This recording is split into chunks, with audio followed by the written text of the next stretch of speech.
If you have just started your Python journey and feeling a bit lost, which software should I use? Which IDE is right for me? Then you are at the right place. In this video, I'll help you choose the best Python IDE, and that too using step-by-step method. So by the end of this video, you will have a clear picture of which IDE is best for you. Step 1. What is your learning level? So here, first question. Where are you on your Python journey? Are you a complete beginner doing small projects or aiming for professional development?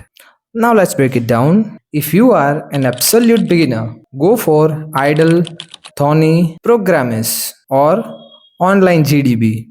These options are light and distraction free. If you have started working on small projects, try VS Code, Jupyter Notebook, Google Colab or Replit. If you are intermediate learner, you can use PyCharm Community, VS Code or Spider. For those who are advanced or professional, you might prefer PyCharm Pro, Jupyter with Terminal, or even Vim. Those who are working into the data science or machine learning, then go with Jupyter, Google Colab, Kaggle, or Spider. So now, here is our table. Fill the first row of your table based on your level. Now, before we move ahead, there is a quick short question for you. Which tool is best for machine learning? IDLE, PyCharm, Jupyter Notebook, and Sublime. If you are focused and watching this video attentively, then you must know the answer. So write the answer in comments and then let's move ahead. Step number 2. What will you use Python for? Ask yourself, what do you want to build or solve with Python? Here, I'm representing a table. Let's say you are having task of doing scripting or automation. Then VS Code, IDLE, Terminal or Vim. It's best for you. If you are working with data science, machine learning or AI, then Jupyter, Google Colab, Kaggle, Spider, these are the better option. If you are into the web development, then PyCharm and VS Code is good option. In game development, PyCharm and VS Code, again, these are the good options. If you are into the IoT or embedded system, then Thorny, VS Code, MicroPython IDE, these options performs better. And finally, if you are into quick testing, then Replit, Online GDB or JDoodle serves your purpose well. Now it's time to fill the second row of our table. Once you are done with that, now let's move ahead. It's time for step number 3.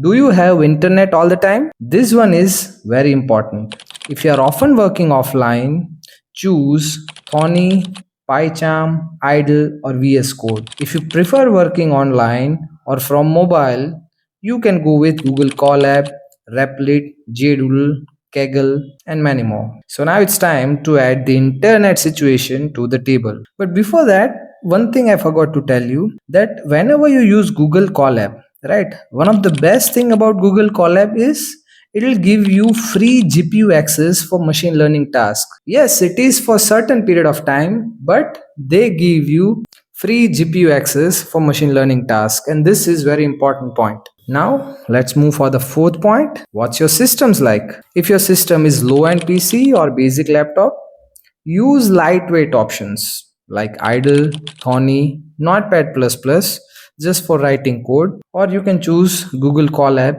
and Replit. If you have powerful machine, then you can choose PyCharm Pro, Jupyter Lab, Anaconda, whichever suits you nicely. So now let's fill this option into the table, and once you are done with that, let's move ahead. Now it's step number 5. Are you working alone or with team?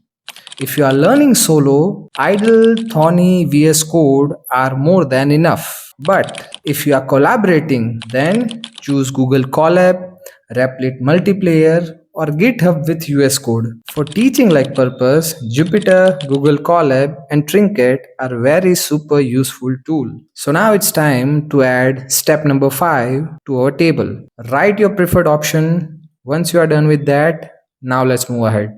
It's time for step number 6. What features do you really need? So now it's time to get practical. Do you need debugger? Then Thorny, VS Code and PyCharm are good option. Or do you want live data visualization? Then Jupyter, Google Colab and Spider is good option. If you use GitHub, then VS Code and PyCharm is better option. Or if you require to managing libraries, then Anaconda or VS Code with Pipconda, it's better option. So go through this step number 6, add this row, write your option.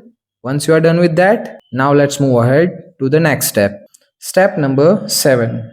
What's your main goal? This thing you need to ask yourself. Why are you learning Python? If your goal is to just learning Python, then Thony program is idle or Google Colab, they are good option. If you want to start data project in near future, then you can go with Google Colab, Jupyter, whichever you prefer. If you want to do web app development, then Replit, PyCharm, GitHub plus Heroku. These are the good options. If you are into interview preparation, then online JDP, Replit, VS Code, these are the good options. For the purpose like academic and research, you can go with Jupyter, Google Colab. So here we have wide range of variety when it comes to your goal. And this point you need to keep in your mind that your goal is always the very important thing, because everything revolves around your goal, right? So now it's time to add the 7th row in our table. Write your option into your table. Once you are done with that, now let's move ahead. Now it's time for step number 8, your working style. So this is the last option. Now here, what kind of person are you while coding? It looks like a philosophical question. I'll make it more clear to you what I mean by it. Like if you are a person who likes visual learning, then Jupyter, Google Colab and Spider is good option for you. If you are more into keyboard focused person, then Vim, Imcas or Terminal is very good option for you. If you are very used to or if you prefer menus, then Thony and PyCharm is good option. If you like minimalistic thing, then Sublime and VS Code. VS Code with minimal setup. That will be good option. By the way, in general, VS Code is quite big and complex, right? But here we are talking about it with minimal setup. So now think of these options and write the 8th column, which option you find more suitable for you. So now it's time to take a look at your complete table. Count the IDs that shows up again and again across all the rows. Those are the best fit for your starting point. Here these 2-3 options are our clear-cut winner. Now remember, your IDE is just a tool. You can always switch later as you learn and grow. But starting with the right tool for you will make your journey smoother. So that's all from this video. Thank you so much for watching. If you find this video helpful, then you know what to do. Like, share and subscribe. For more beginner friendly Python tutorial, you can use this Python playlist. And for the next video, click here and I'll see you soon into the next video. But for now, have a nice day and bye bye.